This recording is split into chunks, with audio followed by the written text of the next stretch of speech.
ఏడాది గడువు ఇచ్చాం, అయినా ఇలా చేస్తే ఎలా? సీఎం రేవంత్ పై కిషన్ రెడ్డి ధ్వజం. మేము కూడా మీకు గత 5 సంవత్సరాల నుంచి టైం ఇస్తూ ఉన్నాం, మీరు ఇట్లా చేస్తే ఎట్లా అని మేము కూడా అడుగుతూ ఉన్నాం.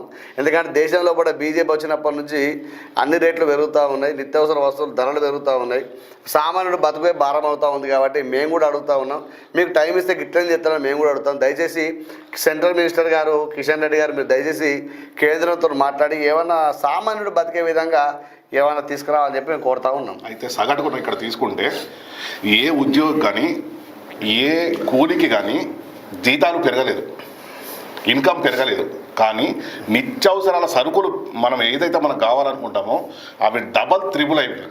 ఫర్ ఎగ్జాంపుల్ పెట్రోల్ తీసుకుంటే 60-70 రూపాయలు గత ప్రభుత్వం అంటే గత 10 ఏళ్ల క్రితం ఉండేది, ఇప్పుడు 100, 110, 120కి చేరుకున్నాయి. కందిపప్పు అప్పుడు 100, 110 ఉంటే ఇలా 200, 220కి చేరుకున్నాయి. బియ్యం 30-40 ఉంటే 70-80.